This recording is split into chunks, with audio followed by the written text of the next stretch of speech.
for me, it was like an overnight change. So I Okay. didn't have the typical, I was in love, I known this person for a while. My story's a little different. Yeah. And I became like a parent within a weekend span of a 3-month-old.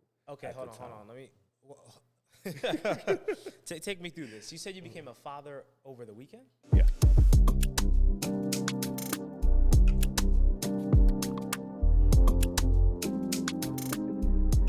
What's up, my people? We're checking in today with another episode of Inside the Vibe.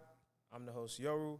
Today we have a Forbes Black member, neighborhood council member, founder of Spark the Brain, a creative and a tech enthusiast. I give you Kofi. Thank you for having me. Kofi. How you feeling today? I'm feeling good. I'm glad it's not freezing today, so Yeah. happy about that. But Weather's nice.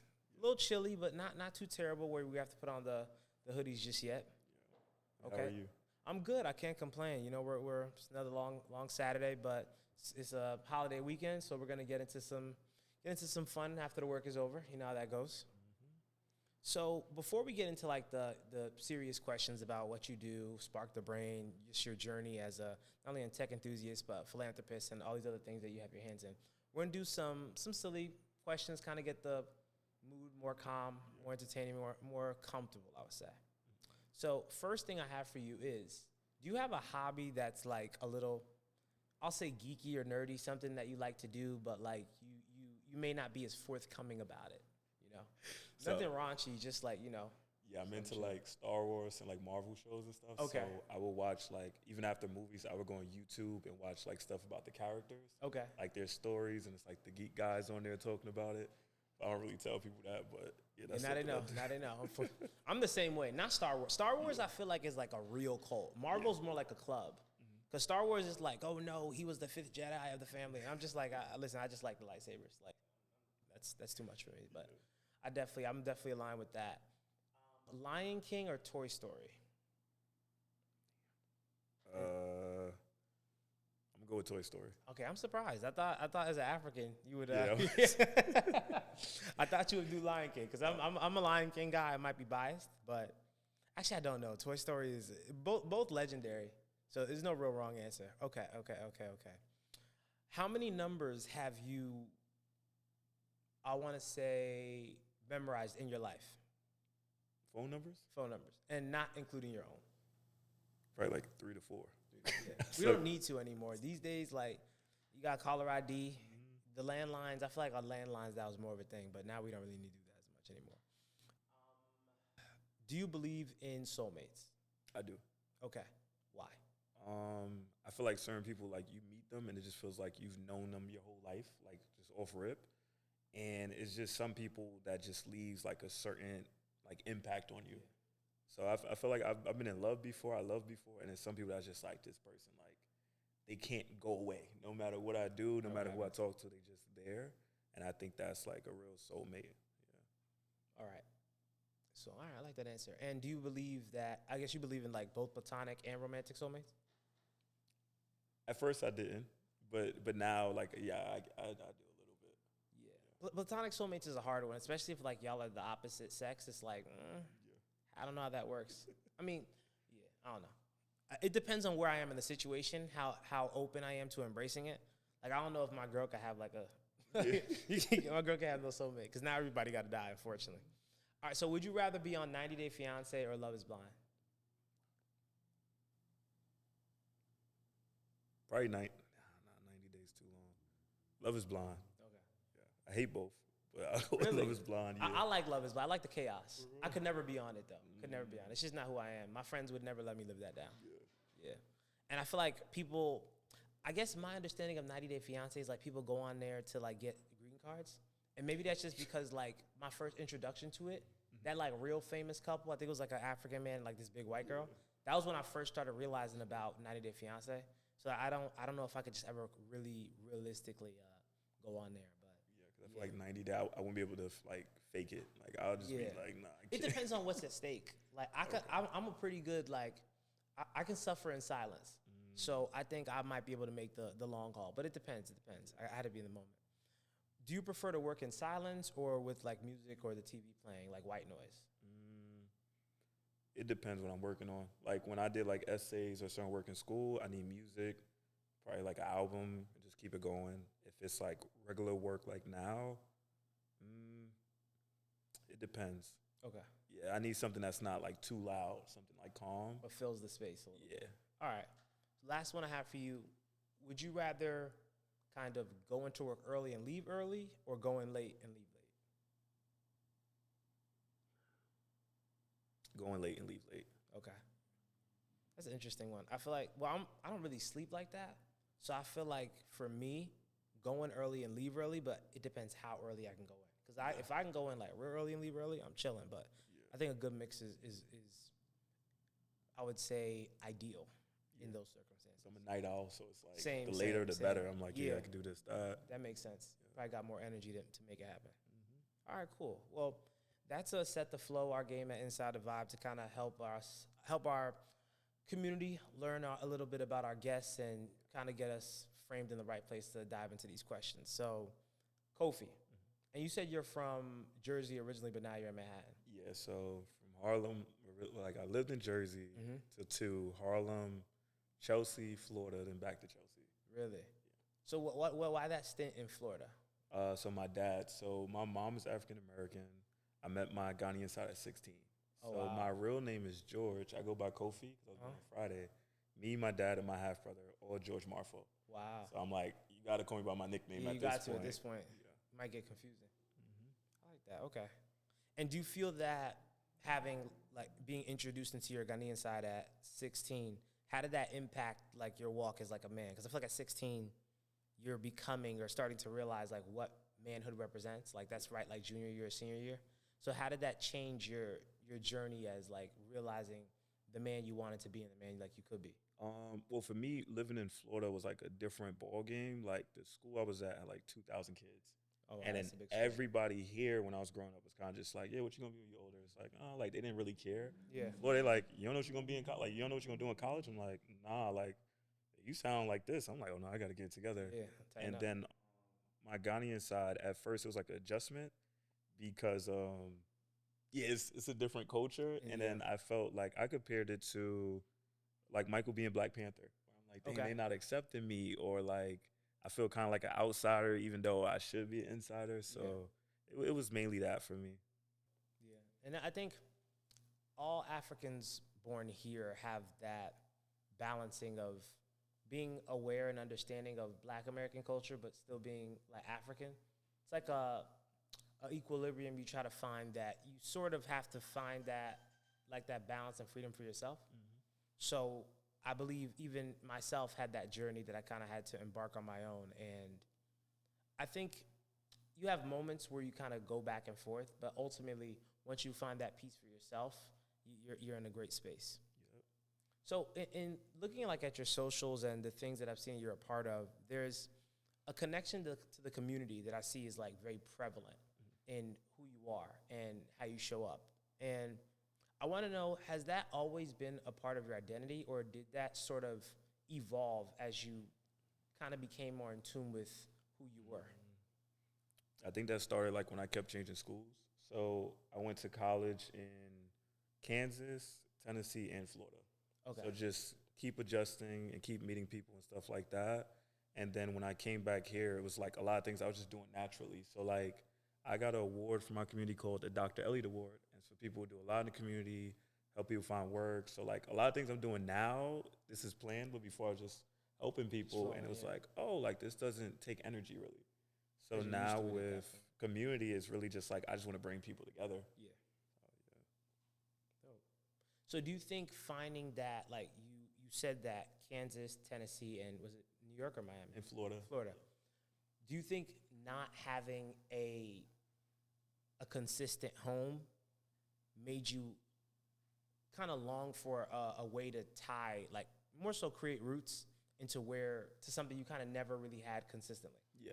So it was that, and then just want to feel like I'm in New York even when I'm in Kansas. So when I left there, it was kind of just like, dang, I made a friend, and now it's like a little kid almost. Like I don't want to keep changing schools. So it's like, how do I still keep this friend group, bring these people together, or if another one of my friends go to Kansas, how they feel comfortable. So it's like just not wanting people to feel what I felt when I was going through that. And do you feel like today that you have your own personal community, like not outside of the philanthropy, like friends, family, people you can kind of create your own world of peace and understanding and relation with from day to day? Yeah, it's much better now. Like before, I was like, everybody's my friend. Yeah. And that was what I was doing wrong. And then I wasn't counting on my support system. So it's like, I don't want them to look at me different. I want them to know what I'm going through. So I'm not getting the support because I'm not allowing myself to receive it. So that's what I had to work on now. So when you say everybody is your friend, what were some of like the pros and cons you got from kind of living in that space? Like expectations, and even like, it's a little different now. Like I'm more in tune, but before it's like, say if I go out and I post, I'm outside and stuff, and everybody's like, oh, you didn't tell me. And it's like, oh, I have to think about every single person every time I step out. And then just people expecting certain things of you. Like, if you don't do this, you're not their friend. And Yeah. Like, yeah. And I think as you get older and as a adult, as a man who at some point is going to be the leader of their own community, their own family, those responsibilities for other people have to be replaced by the responsibilities you have for your own familiar structure. Mm-hmm. And it's important to realize when that shift has to kind of happen. Yeah. And when would you say, I know you're talking about as you got older, you kind of became more positioned to something that was more intentional, and you started to really identifying who's in your community. Was there like a moment where you realized, no, this is my plan, this is my community, this is my people? Like, was there something that changed for you that kind of realigned that? I think people, like, the energy I got from, like, helping people. Because at first, like, for example, like, the app we working on, I started with just one group chat. And it was like, I could post stuff here, people don't got to bother me, keep it simple like that. Yeah. And then it got to a point where it's like, I could put people together. Like, because say if I found out about, like, a modeling thing, and I'm not a model, I post on my story, and I'm like, I know a lot of models that could really use this info, so let me put them together. And then people really saying, like, yeah, I went to Houston, I connect with this lady from the group, thank you, da-da-da. So I'm like, okay, like, this is really, like, leaving me to be remembered forever, which is one of my goals, like, with my legacy. Yeah. And I think that ties into, like, that imprint of having 3 different places to call home, having an adoption of, like, a Ghanaian community or sense of self at 16. There's, like, almost fostered a longing to be remembered, to leave lasting impact in wherever you find yourself. So I definitely think, like, the train of thought there is pretty clear. So for those, you're talking about community and network in the group chat that you built, and you mentioned the app, right? So for those unfamiliar with Spark Brain, is that Spark the Brain. Spark the Brain. So for those unfamiliar with Spark the Brain, could you kind of give us a look under the hood in relation to what is the mission and the direction of the project, as well as how does that interpret and resonate with you, the founder, on a deeper level? So the mission, or I'll even say, like, our goal is to make small businesses the new big businesses, without having to pay big businesses prices on things where it's like, we had like a ladies event and vendors usually have to pay $300 or $1,000. We like, pay $80. Like, we'll even promote your stuff. So when we push this app, which we're almost at right now, we're almost at that point, is more of pinpoint small businesses, home bases. So if you're in, like, Houston, you're connected with everything in Houston. Okay. And I want to free people from Instagram almost. So, like, Instagram has, like, a TL, and you're seeing all these negative things. You need a social media break. So if you're doing your business stuff, you need a break, or you're an introvert, how can you still get your stuff going? Absolutely. You have to be in those spaces. So to pretty much free people from the negatives and also make networking easier for them. I like that. So making networking easy. How have you found the ease or a more simplistic approach in that for yourself? For me, it's just being in tune with yourself and knowing, like, you always have something to offer. Yeah. Like, no matter who you're speaking to, you can bring something to that conversation. It's something that they don't know. And it's easy to bring people together without asking for stuff. So, like, my main career path that I do is fundraising. So development is kind of like asking for money without asking for it. Yeah. So working on that is just like, if I can ask for money or raise money, I can bring people together. Like, that's easy at this point. Absolutely. Yeah.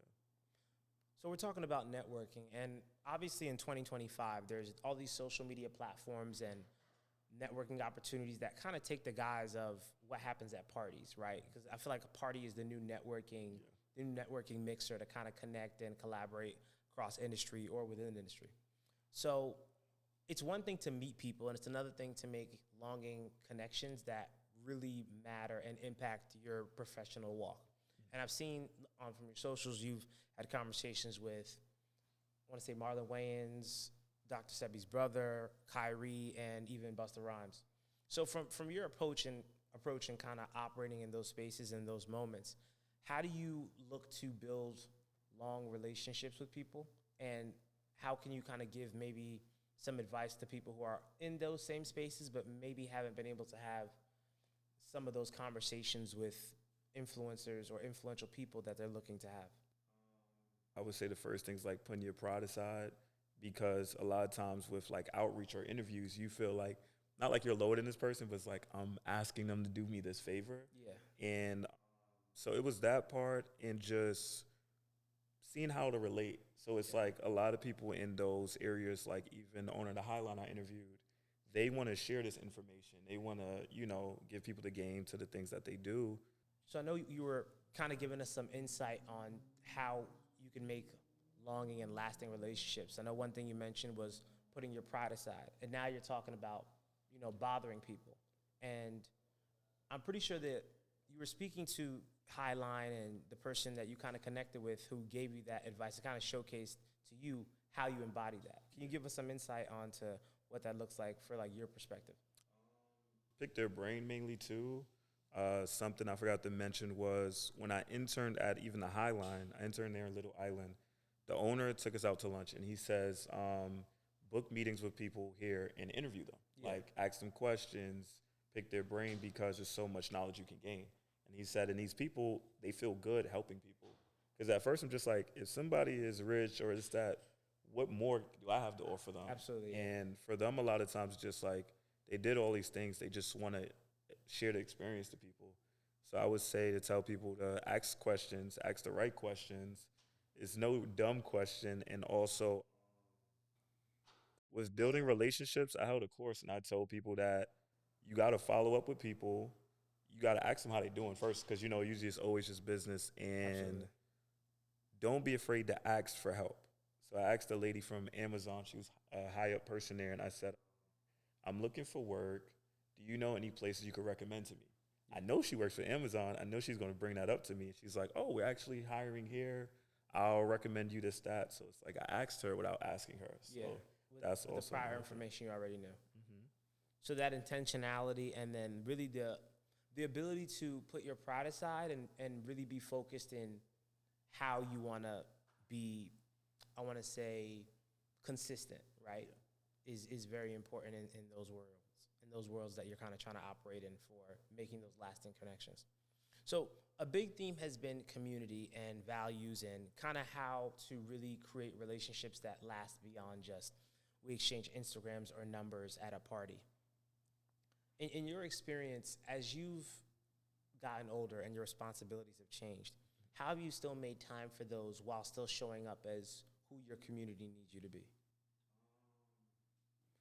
I think I make time by showing up where it matters and putting people in the spaces to receive things. So Okay.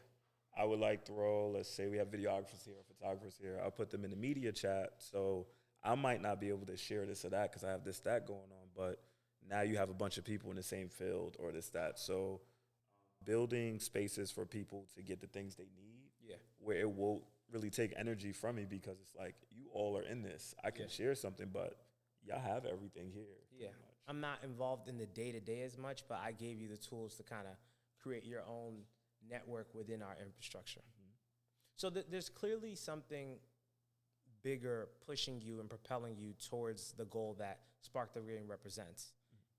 So what is your why? Why do you feel the need to help people create these relationships, give people this information? Like, why are you, outside of your upbringing and the community that you want to leave a legacy and a long-lasting impact on? Yeah. Why, aside from those things, what drives you to show up and really help progress Spark the Brain is not only an app, but like as a culture of connectivity between people? I want people to win, and I don't want like I owe them. I mean, they owe me or anything like that. I just really want people to win, and then like seeing like our people. A lot of times we might have to gatekeep. People would saying I hate gatekeeping, but they have to gatekeep, or they don't want you to be on their level or above them, and it's like them other cultures, they're not like that. Like, why we got to be like this? Yeah. And then also, like, one of us will win or go a certain route, and they don't want nobody else to know. And it's like, no, like, share all these resources. If we all win, like, this is good for everybody. So I also think there's a luxury that we don't have in relation to we've been made to believe that there's only room for a few of us at the proverbial table. yeah, And there's always the age-old conversation: do you want to build a table or do you want to join theirs? And I think I'm not here to have that conversation today because it's whoever is having it. It's a personal decision of kind of what route you want to go to achieve that level of success. But I think we can both agree that we do want more people succeeding that look like us, that can show up and look back and extend a helping hand in regards to the spaces that they want to achieve. Even if we don't have a direct line to those spaces, we have the opportunity and maybe the skill set to push them to the people who do have that. So what's one obstacle that you say has changed not only your trajectory, but your approach to what it is you do and your mission? And it doesn't have to be tied to Spark the Brain. It could be a personal experience or challenge that you went through or learned from, just anything that altered your approach to how you show up or how you chase your mission.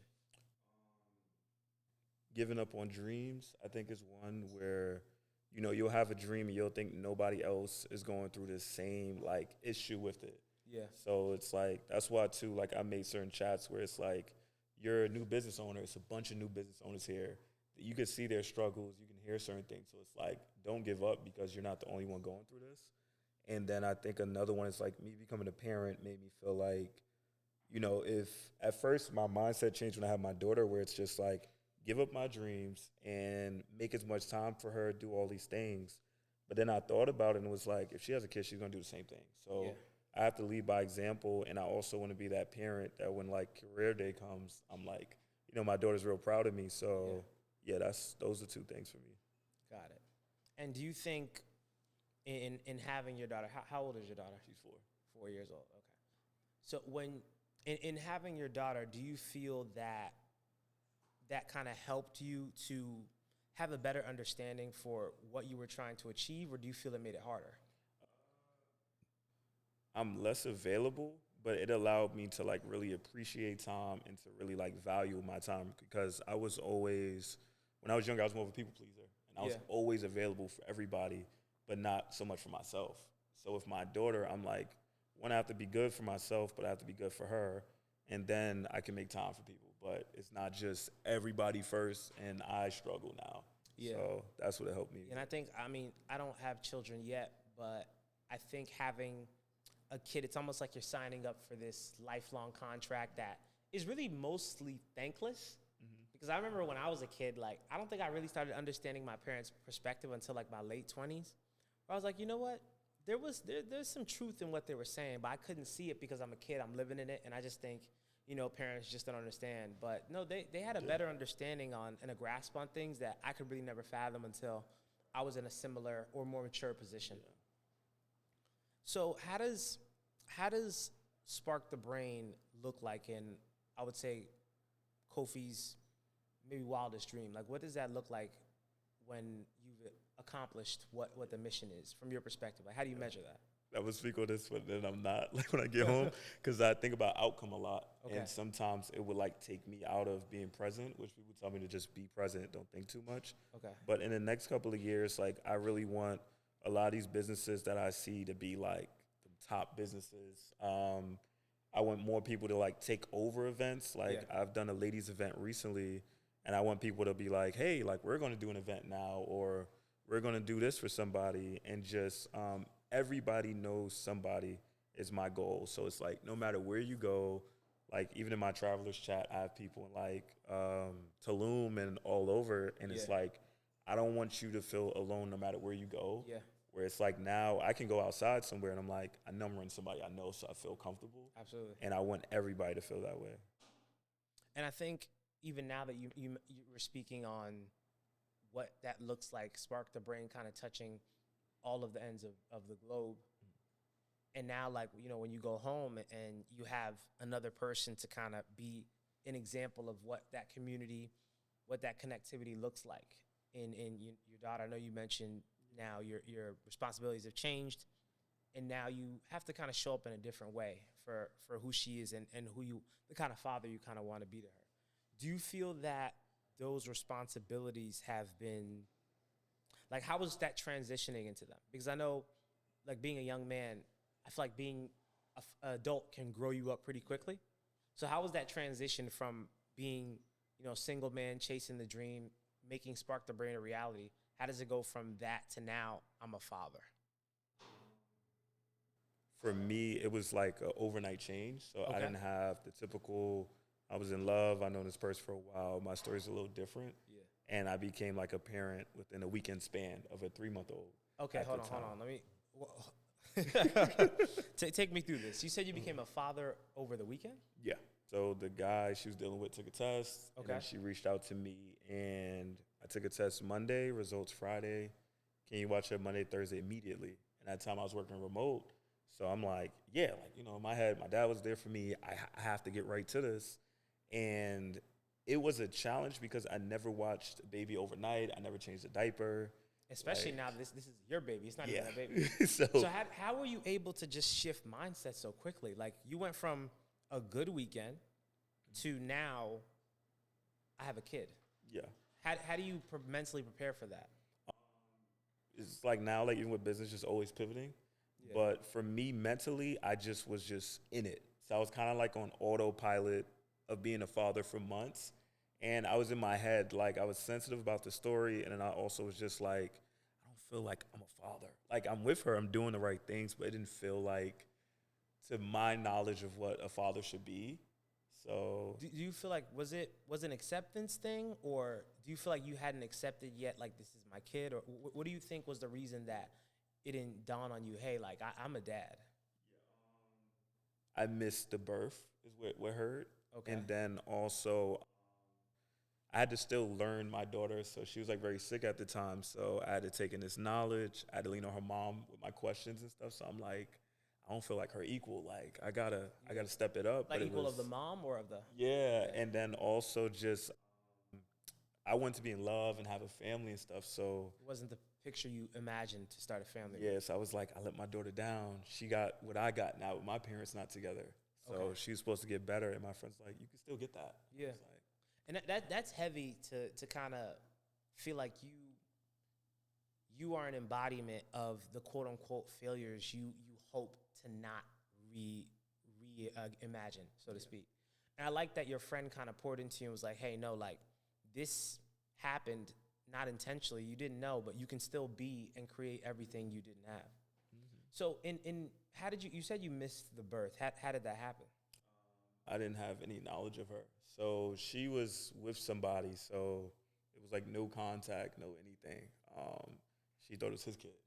Okay. So I missed that part. So that weekend so I think I'm catching up now. The weekend that you found out, the baby was already born. 3 months old, yeah. 3 months old. So you kind of were walking into, like, you walked in and this is yours. Yeah. Okay. No, she didn't have my last name, though. So that was something, too. That was like, I don't feel like a father. Oh, wow. I had to go through the petition because it was around COVID. So it took a couple of months. So I'd pick up meds. I'd say his last name, my daughter, and I'm like, oh, man. So the baby took the last name of the other dude. Yeah. That's and tough. then now she has mine. But, yeah, that was killing me. That's rough. That's rough. But, I mean, kudos to you for, like, embracing, like, stepping into fatherhood, even in those circumstances. Because I don't think that's an easy thing to do over the weekend and to just sign up for something that you kind of have, you know, uncertainties about. But the father that stepped up, but it's your kid. Yeah. So and how long ago? I guess you said this is 4 years ago now? Yeah, 4. So do you feel like there's any residuals of, like, that experience, or do you feel like you're at peace with all that's happened that you kind of? Now, and I think if that would have never happened, I wouldn't have became who I was. Okay. So at the time, I was a people pleaser. I wasn't selfish in any way. Yeah. And I was kind of just like, enjoying life. But Yeah. now it's like, I got to be serious. Like, what if I want another kid or a family in the future? Like, I really have to lock in. And at that time, I was just, like, let's just see how things go. Yeah. And now I'm just like, everything has to have a purpose. Yeah. And is that heavy? The fact that everything has to have a purpose? Yes. Because sometimes it's just, I don't want to enjoy something too much because I know it might not last. Yeah. Where it's hard to be present where you have to think of what you have to do when you get home, where you have to think about this and that. So it's hard to always just be at one place at once. Yeah. I completely understand. I'm an overthinker myself, so there are times where I have to balance living in the moment, but then also setting up the moment for the next experience. So I haven't gotten a perfect science of that, but I am learning in real time, as they say these days. Yeah. But there is definitely a challenge with that, especially like the way I think, to kind of segment things so I can enjoy what the moment has and not make it too impactful for the moments I'll have later. Yeah. So we're talking about, we started with connection. Now we're talking about like your own familial structure, and you've made peace with how you came to this point, and through a lot of different challenges that I feel like some other men may not have been able to get to as comfortably. You kind of stepped up into the man you kind of had to be. Yeah. I know you said you guys co-parent, and how has that relationship affected?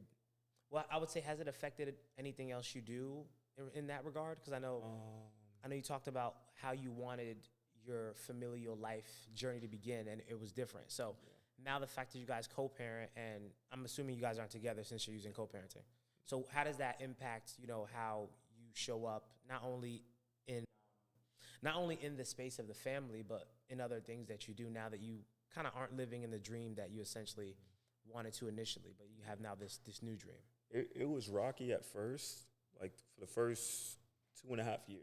Okay. And then I was avoiding therapy, and then I went and I learned that like sometimes we'll deal with people and we'll think it's really this person that's getting to us, but a lot of times it's our own thoughts. Yeah. So it's like I might not be a bad parent, but in my head, I thought a father should make this amount or do this and that. So it's my own thoughts or my own childhood experience that I'm living through now. Absolutely. So that was some things with like therapy helped me be aware of things. And I always thought therapy is just to fix stuff, but it's like you still have to put the work in. Yeah. But it allows you to know where you're at. Where you got to start. Got it. Wow. That's a lot, but I can definitely applaud the maturity and the journey you're on, because it's not easy. And kind of realigning what you thought and what it is, and how the new dream of yours becomes what you're working towards today, I think is extremely commendable. And I have a lot of respect for you that you've been able to kind of reshift your focus, but still keep who you want to be and be aware of where you've been as part of like your new vision. Yeah, I appreciate that. So I'll say the last thing I have for you is who is Kofi?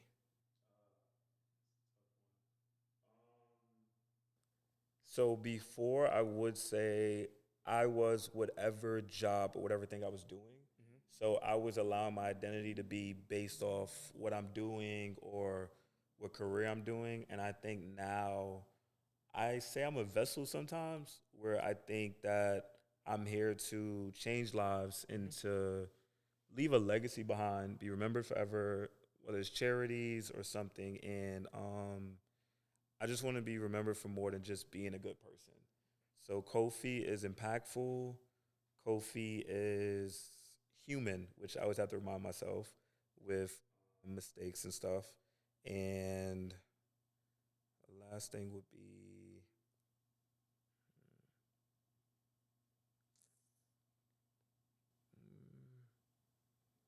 I'm a long distance runner, so I'm not a sprinter anymore. So those are the things for me. I like that.